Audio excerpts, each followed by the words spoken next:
नमस्कार.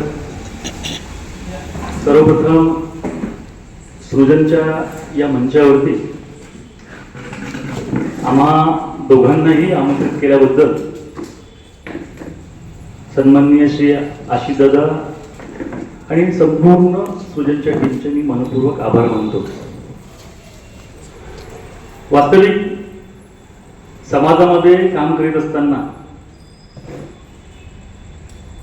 मला असं वाटतं की हे दायित्व जे आम्हाला दिलेलं आहे त्यांचं पहिले मी आभार मानलं पाहिजे. शेवटी आपण समाजासाठीच काम करतो.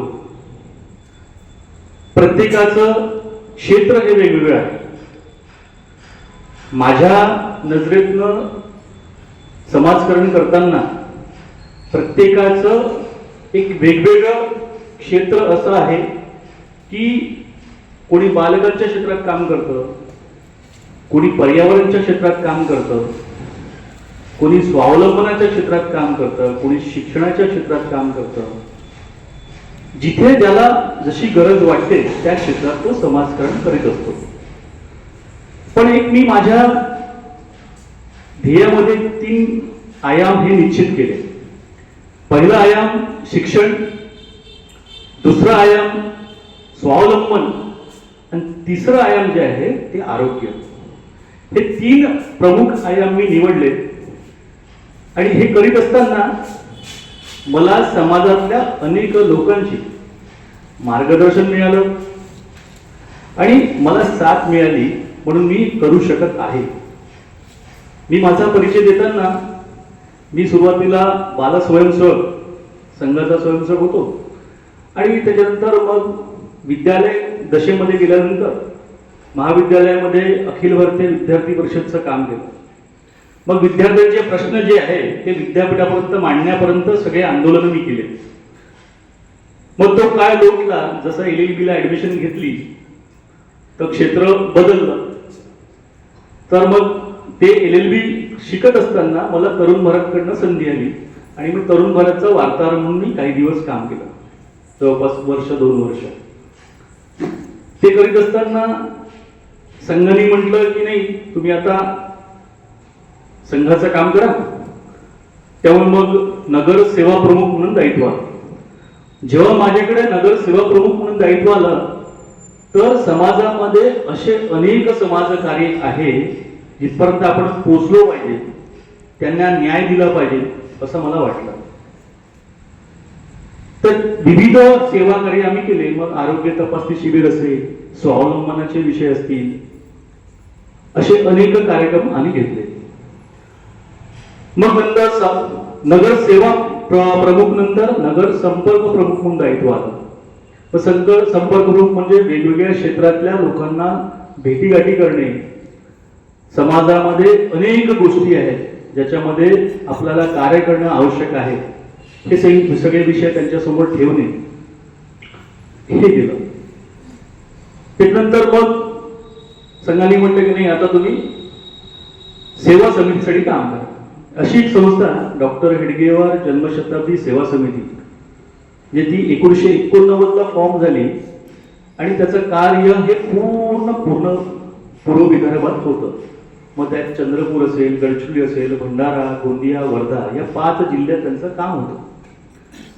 त्या कामामुळे अनेक या 5 जिल्ह्यात माझा प्रवास झाला आणि त्या प्रवासामध्ये मग हळूहळू गोष्टी मला अजून कळायला लागल्या आणि त्यात म्हटलं की मग हे 3 जे आयाम आहे, ज्या 3 आयामावरती आपण काम करत होतो त्याच आयामावरती ही संस्था पण काम करत आहे.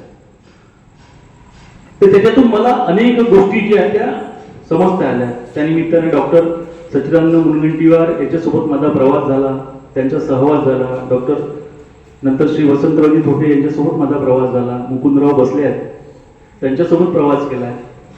असे अनेक ज्येष्ठ व्यक्तींचा मला सहवास लाभला आणि त्यांच्यातून मी खूप शिकत गेलो. आता हे करत असताना आम्ही बेसिकली या 3 आयामावर काम करतो: शिक्षण, स्वावलंबन आणि आरोग्य. मग हे काय, याच्यामध्ये काय करू शकतो? तर मग आम्ही छात्रावास चालवतो. 5 छात्रावास आमचे चालतात. मग त्यात चंद्रपूरला एक आहे, मुलचेरा, कोरची, एटापल्ली, सिरोंचा, असे अनेक विद्यार्थी जे आदिवासी बहुल भागातील विद्यार्थी आहे ते तिथे शिक्षण घेतात. मग हे शिक्षण घेत असताना यामधून आज मितीस मुलचंद छात्रावासामधून 400 विद्यार्थी बाहेर आले. त्यातले अनेक विद्यार्थी जे आहेत ते वेगवेगळ्या स्तरावरती म्हणजे तहसीलदार असेल, पोलीस विभागात असेल, चांगले व्यवसायी म्हणून असेल, असे अनेक विद्यार्थी आणि 2 विद्यार्थी असे जे मूलचंद ते दिल्लीपर्यंत पोहोचले. त्याचा आनंद मला याचा आहे की ज्या मुलांमध्ये मूलचंदामध्ये कॉम्पिटिशन होती शिक्षणामध्ये की मी पहिला येईल की तू पहिला येईल, ते विद्यार्थी आता एमपीएससी आणि युपीएससी मध्ये जे आहे त्यांच्यामध्ये कॉम्पिटिशन दिल्लीला सुरू आहे. असे विद्यार्थी एक छात्रावासातलाच मुलगा जे आमच्या छात्रावासमध्ये शिकलेला मुलगा जो जेएनयू मध्ये प्रोफेसर आहे, जे असे विद्यार्थी आपल्या या सेवा कार्यातून घडले आणि एक समाजामध्ये चांगलं काम करीत आहे, याचा मनाशी आनंद आहे. आता आपण येऊ आरोग्य क्षेत्राकडे. कारण की आरोग्याशिवाय स्वावलंबन आणि शिक्षण हे दोन्ही तत्व पूर्ण होऊ शकत नाही असं मला वाटतं. तर आरोग्य क्षेत्रामध्ये आम्ही वेगवेगळ्या सेवा वस्तीमध्ये हे काम करत असतो. म्हणजे जिथे खरंच आरोग्याची नीड आहे, जिथे रुग्ण साहित्य सेवा केंद्र असेल, मेडिकल हेल्थ कॅम्प असेल, असे वेगवेगळे कार्यक्रम आम्ही घेत असतो. त्याच्यामध्ये आम्ही जसं चंद्रपूरला 5 केंद्र सुरू केलेले आहेत. त्या 5 केंद्रामध्ये जिथे खूपच स्लम एरिया आहे, सेवावस्ती आहे, तिथे आम्ही काम करतो मागील 3 वर्षापासून.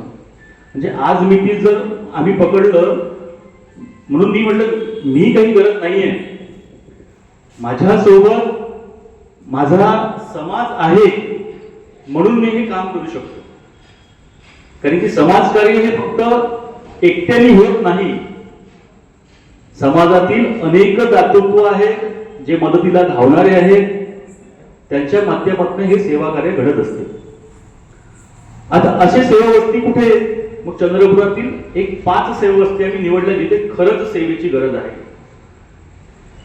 मग लखनपूरचं हनुमान मंदिरच्या मागील सेवावस्ती आहे, अथर्व कॉलनीच्या मागची सेवावस्ती आहे, अंचलच्या गेटच्या मागची सेवावस्ती आहे, गवळी मुल्ला जो भिवापूर जवळ आहे त्याच्या मागची सेवावस्ती आहे. त्याच्यानंतर संजय नगर म्हणजे आपण इंदिरानगरच्या समोर जे आहे संजय नगर आहे. बरेच लोकांना त्याच्या नंतर एक पुन्हा सेवावस्ती आहे बॉम्बे प्लॉट. कुणाला माहिती आहे घेतल्यापैकी? नाही. बॉम्बे प्लॉट हा जवळपास 50 एकरामध्ये त्याच्यावर अतिक्रमण आहे. जो समाजामध्ये एकदम लेबर क्लास जो आपण म्हणतो ते सगळे तिथे त्या सेवावस्तीमध्ये राहतात, त्यांना आरोग्याची गरज आहे. अशा ठिकाणी जाऊन आम्ही तो सकाळी कॅम्प घेतो दर रविवारला. प्रत्येक ठिकाणचं दिवस फिक्स आहे. असे वेगवेगळे रुग्ण तपासणी आणि उपचार शिबिर ज्याच्यामध्ये आपण मोफत औषधी देतो, मोफत तपासणी करतो. आणि आज मितीच माझा आकडे जो आकडा आहे तो 1,37,000 लोकांना आपण मोफत सेवा दिलेली आहे.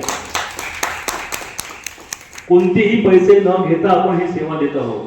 आणि हे सगळे जे खरंच हे चालवताना आपल्यासारखे समाजामध्ये जे दातृत्व आहे त्या आधारावर हे सगळे प्रकल्प चालत असतात. आता राहिलं स्वावलंबन मध्ये आपण ज्या आदिवासी भागामध्ये मुलं शिक्षणापासून वंचित झालेले आहेत किंवा ज्यांच्याकडे रोजगार नाहीये, त्यांनी ते आपल्या पायावर उभे राहिले पाहिजे म्हणून अनेक स्वावलंबनाचे प्रोजेक्ट जे आहे चालवित असतो.